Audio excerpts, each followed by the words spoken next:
La noticia es sobre los pasajes aéreos. Las empresas dedicadas al turismo y a la aviación comercial perderían este año 396 millones de dólares por la aplicación del artículo 66.7 del Código del Consumidor, que permite endosar o cambiar la fecha de cualquier boleto de transporte nacional. Ese artículo fue puesto nuevamente en vigencia por el Tribunal Constitucional después que el Ejecutivo pretendió eliminarlo mediante un decreto de urgencia. Por lo tanto, esta medida lo único que hace es promover la informalidad, la especulación y atenta contra el crecimiento de la actividad turística y especialmente en las provincias.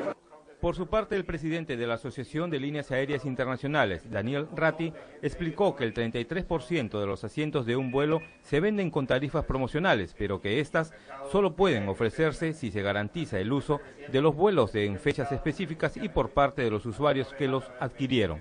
La industria de aviación comercial es una industria que produce asientos kilómetros, o sea, como una industria que produce automóviles, o sea, vende automóviles, una aerolínea produce asientos kilómetros y eso es lo que vende.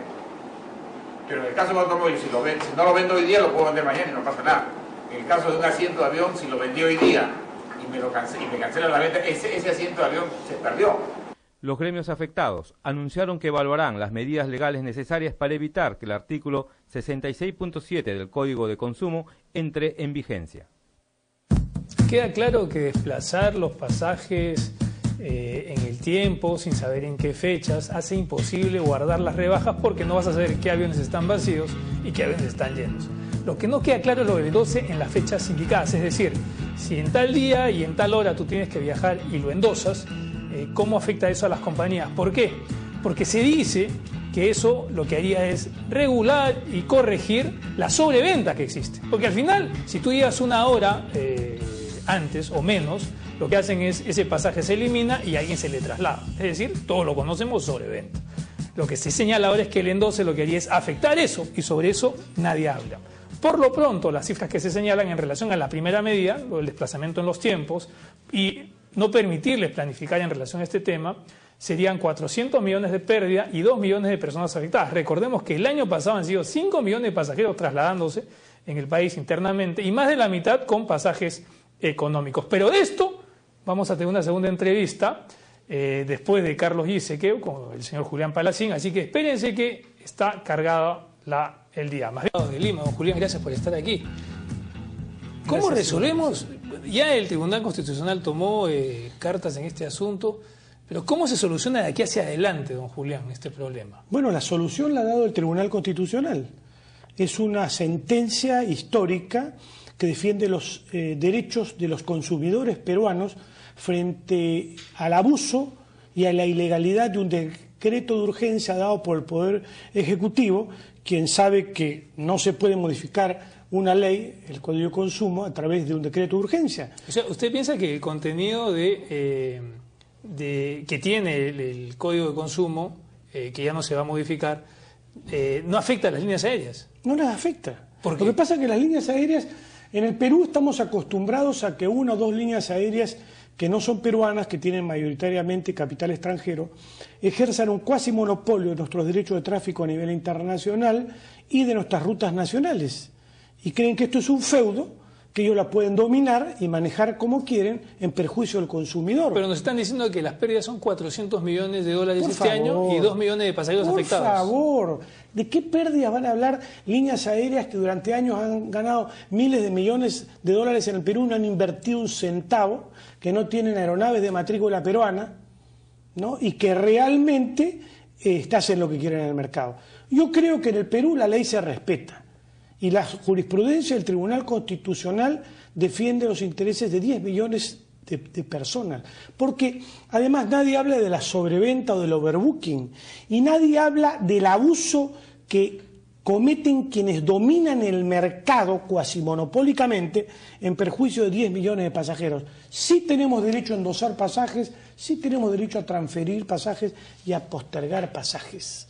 No hay razones jurídicas, económicas ni técnicas que yo haya escuchado que me puedan convencer con los argumentos que han salido acá un gremio, la Cámara Nacional de Turismo, que representa un poco las líneas aéreas y demás, que me pueda convencer. Un solo tema, don Julián, es, por ejemplo, te dicen el modificar las fechas y no poder planificar qué aviones van a estar llenos y cuáles vacíos, imposibilitan ofertar tarifas más bajas. Bueno, yo soy autor del proyecto de la ley de la línea aérea de bandera del grupo nacionalista en el Congreso de la República, y presenté el proyecto porque precisamente en el Perú, primero no tenemos línea aérea de bandera y se está trabajando un proyecto para traer la experiencia de la Ryanair al Perú. La Ryanair cobra tarifas 4 o 5 o 6 veces más barata que LAN o que TACA, y es una línea segura, eficiente y económica y rentable. Lo que pasa es que en el Perú, y usted o yo, en determinadas épocas del año, por un pasaje a Cusco vamos a pagar una tarifa aérea más cara que ir a Miami. Es un cuento lo de las tarifas económicas. Las tarifas deberían ser económicas si hubiéramos tenido una aeropolítica implementada por los sucesivos ministros de Transportes al servicio del pueblo, al servicio de las grandes mayorías, fijando reglas claras de mercado, porque si realmente quisiéramos hablar de tarifas económicas, a Cusco no debería costar más de $60 ida y $60 vuelto, y a veces nos cobran 300, 400, 500 dólares. ¿Y en qué otros países existen líneas de bandera nacionales? Todos los países son líneas aéreas de bandera o líneas aéreas designadas, y el público tiene que saber que Chile tiene como línea aérea designada la LAN Airlines. Y le cuento algo porque es interesante. Este gobierno, el Ministerio de Transportes, en el 2007, y ahora lo acaba de revalidar, negoció el convenio aéreo con Chile. Sin reciprocidad, le regalamos en quintas libertades al mercado norteamericano, que son cientos de millones de dólares, a cambio de visitar pingüinos en el Polo Sur. ¿Sabe qué hizo Chile? Chile licitó las rutas que le regaló el Perú y le cobró cientos de millones de dólares a LAN Airlines. Investiguen en Internet. ¿Qué significa? Que negociamos contra los intereses nacionales.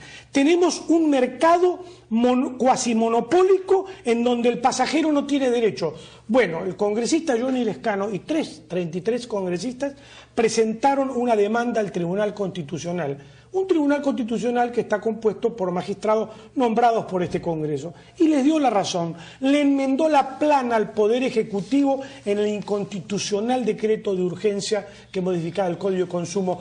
Creo que las líneas aéreas, y espero que así sea después del 28 de julio, tendrán que empezarse a acostumbrar que en el Perú hay un orden jurídico, se respetan nuestras autoridades, se respeta nuestra Constitución, se respeta la sentencia del Tribunal Constitucional, y está bien que puedan tener utilidades como las tienen en el espacio aéreo, pero que también se acuerden que hay que respetar y proteger a los 10 millones de pasajeros que les adquieren los billetes de pasaje y que tienen derecho a endosar, transferir y postergar sus vuelos. Gracias por tener interés con don Julián. Ha sido don Julián Paracín con declaraciones controvertidas, y más bien ahora tenemos